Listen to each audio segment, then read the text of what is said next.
Intro. Hello, moviegoer community. I'm Max Forrest. I'm Paul Ilge. And today we're here to review Godzilla. I'm going to try something a little different. Not like a traditional review, but I thought it'd be interesting to tell the story why I love this movie and why it's important for me and Godzilla fans. So, I love Gareth Edwards' work, and I mean, he's literally living my dream.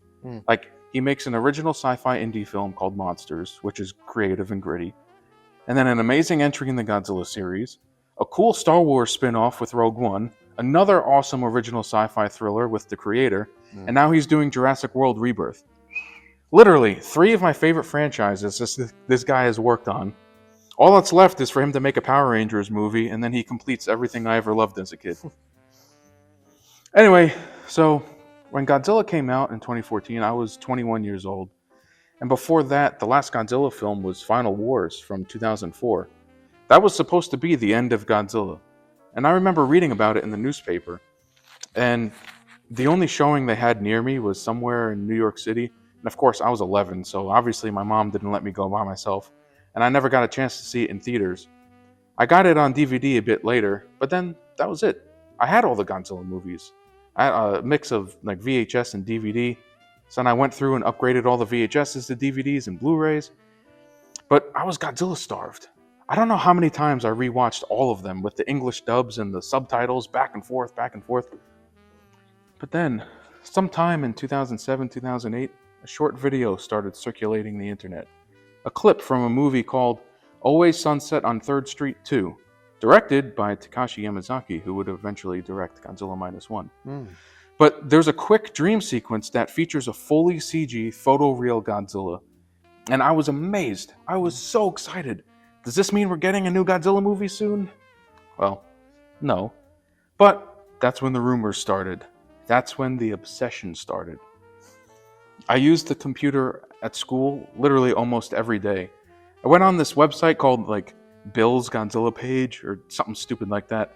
There was a bunch of these cheesy Godzilla news websites. I wonder if anyone remembers or even knows what I'm talking about. But I would scour for anything related to a new project.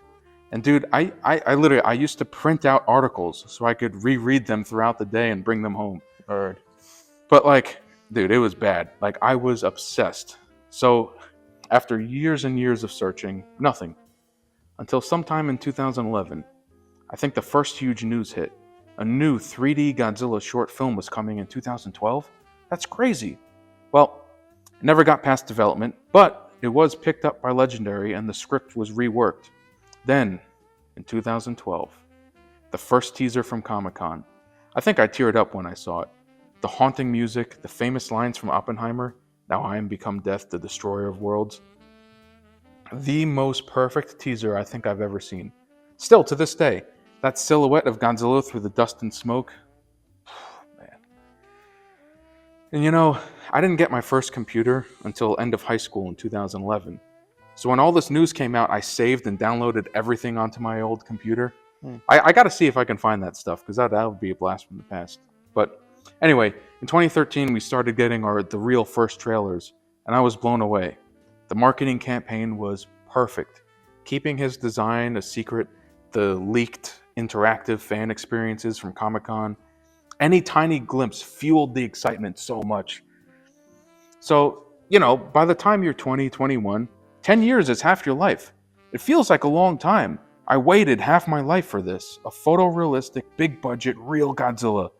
The 98 Roland Emmerich, Matthew Broderick one doesn't count as a real Godzilla. I saw it opening night with my cousin and friends. Now, there's 2 times where I've ever full-on cried during a movie. Godzilla vs. Destroyer, when he dies at the end, and this. That airport scene, the build-up, the sound design, the scale. I cried. We cheered in the theater. It was a magical experience. And then later, during the fight, when that blue light hits Ford's face, I think it was on the verge of fainting. I'm not even joking, dude. I'm getting chills. Look, I'm literally getting chills thinking about it again. I cried full-on tears of joy. My cousin, we were just screaming. The whole place was cheering. We were clapping, slapping each other. This is the #1 greatest experience I've ever had in a theater. Wow. And finally, We got a real American Godzilla. All the years of waiting, the rumors, the fake fan art, the anticipation. If you count 98, that's 16 years, but still, 10 years of no Godzilla finally paid off. That's why I love this movie so much. The memories, the feeling, I will never forget that day. Beautiful.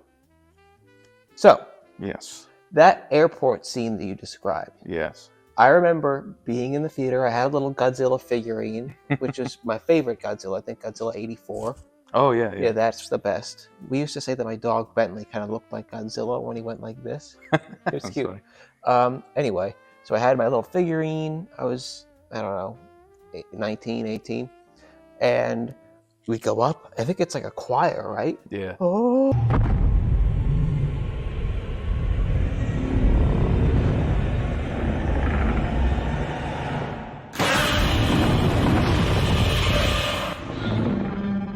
I fucking lost it. Yeah. I was just like completely blown away. This is the first time we're seeing in a movie a photoreal Godzilla. Yeah. And I wonder how they record those roars. Oh, the roars? Yeah. For this one?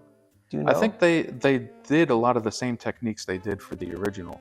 Really? Where it was like a leather glove and like rubbing it across like cello strings and then Interesting. distorting it. My favorite part of his roar is Oh, at the end. ending? Yeah, it's so sick. Yeah, but that's probably my greatest experience in a movie theater. Yeah. Yeah, I agree. Yeah. Here's something that I don't really understand. Mm. Obviously, the scene is awesome on the Golden Gate Bridge Yeah. when he's smashing to get through it. But I thought, well, why not just swim underneath it and then come out the other side? Yeah. No, you're right. Yeah. But why not smash it? Though? Why not smash it? Yeah. Yeah. Yeah. Yeah. That was just a little nitpick for being a little douche. Yeah, I guess. Yeah. They killed off Bryan Cranston's character. I didn't think that they should have. I don't think they should have done that because the only human drama that's left is between Aaron Taylor Johnson and his wife, and that wasn't really compelling drama. That's not like -1, where the human story and the drama is impeccable. Yeah. Although you do know that I did not like the end of -1. Oh yeah, that's But right. Yeah.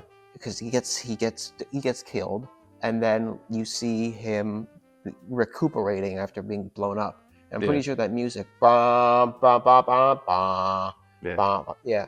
And I thought, well, that's all. Their whole effort was nothing. And then you have to go, well, look, it's about the human drama, and there will be a sequel. Yes. So you can't kill him that easy. Yeah. You gotta have number 2, got -2. So I thought the ending at the end was fucking awesome. Mm-hmm. When they're smashing each other into the buildings, and when he uses his atomic breath. I remember my girlfriend at the time was like, "He does what? He does that?" Yeah. Yeah, it was a total surprise for her. She was kind of a bitch, but whatever. That's a different story.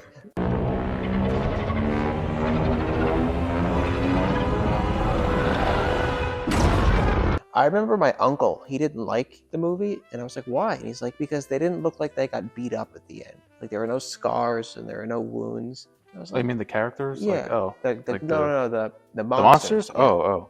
I mean, I thought Godzilla got pretty banged up. Yeah, I thought so too. I didn't know what he meant. I loved the part when Godzilla is pretty beat up, and I think he has like buildings on him. Yeah. And he's looking at Aaron Taylor Johnson's character with these like soulful eyes. Yeah. I thought that was a neat touch. Yeah. He had intelligence. He had spirit behind those eyes. Yeah, I thought that was that stood out to me. Yeah, that was a cool moment. Yeah, it's a good character moment. One thing before you start. Yes. We have to talk about when they were jumping out of the airplane, and you see from the jumper's perspective, you see giant Godzilla, and you're going down around these giant monsters in a parachute. I know, dude. That was just jizz-worthy. That whole sequence is just like mind-blowing. Like beautiful. I mean, it looks great. Like, you know, and that haunting music. Wasn't that the music from 2001? Yeah. Yeah. Man. Like, and that's such a unique perspective we've never seen before. Yeah. Like getting that close to Godzilla, like, and like as he's fighting and you're like falling next to him. Amazing. Like, so cool, man. So the cinematography, as we said, is absolutely gorgeous. And I've probably watched this movie like 50 times, and I'm still in awe every time I look at it. That soft, overcast lighting, while still having deep, rich shadows, especially during the scene when Godzilla first makes landfall in San Francisco and that whole bridge sequence, like really sells his scale and the weight. And shooting the action scenes like through the windows of the cars, like keeps that recognizable shape in the foreground, like really shows the massive scale. Because, you know, if you think about it, like if something's far away, it gets a little bit lighter. The shadows don't appear as rich. So when something in the distance is bigger than your foreground element, it's gonna feel huge, you know? Story-wise, I thought killing off Joe Brody, you know, played by Bryan Cranston, it was a bold move and established the stakes. And yes, it was a risk, and not all risks pay off. And really, all of these recent Godzilla movies take risks with the stories, and that's what's refreshing about this new series. It doesn't play it safe, which I really like. It's not like other Hollywood garbage. These are movies made by fans for fans. And the pacing is literally perfect. I'm telling you, down to the second. Like, it's paced exactly like the original Gojira from 1954. You know, we get the opening tragedy, the clues, the build-up, the quick reveal, then the desperation from the characters coming up with the plan, the first big strike from the monsters, then the characters putting the plan in motion, and then the big payoff at the end. So, the music does its best to emulate the feel of Akira Ifukube's original scores. Obviously, they couldn't get the rights to those melodies, but the scores still feel like the realm of a Godzilla movie. And, you know, I could keep going on and on and on. I could literally talk about Godzilla for hours. So I don't want to keep rambling. It's no surprise this is a 5 out of 5 for me. I highly recommend it. It's a great modern Godzilla movie and just a great modern monster movie in general. Is it offensive if I said a powerful 4? No. Powerful 4. Yeah. Just because the human drama. Yeah, I know. And Bryan Cranston dying I didn't agree with. So I give it a powerful 4. Yeah. Yeah. Like, what do you think of all these ones like Godzilla versus King Kong and the new one? Do you think it's getting like too cartoony? Yeah, they definitely took it way too far with the wackiness. Yeah. I think. Yeah. But that's like, you know, those directors and writers, they're fans of the Showa era of Godzilla, which was like the wacky, you know, Godzilla doing drop kicks and going to space and aliens and, you know, all this like wacky stuff when he pretty much became like a children's superhero. Which I still love those movies, but there's like certain charm to those old ones that like these newer ones don't have that same charm. Especially since we started with this one. That one was so grounded. You know, like we started with such a real grounded Godzilla, and now by the time New Empire, he's like doing backflips and flipping around, and you know, like there's jumping around in zero gravity and like doing like King Kong is riding on the back of Godzilla like a horse or something. Do you know the term "jump the shark"? Yeah. Well, I don't have anything to add about Godzilla. I think we did a good job. Yeah, I mean, I got to tell my story of why it's so important to me. I think people will like that. In 2014, just the year in general, that's when I started working in movies like professionally. So it's like, it's just a big landmark year for me. We finally got a real Godzilla movie, and I started like my career. Very good. You know? Outro. Thanks for watching, everybody. And if you could click on this playlist and click subscribe and notifications, that would be greatly appreciated. Thanks.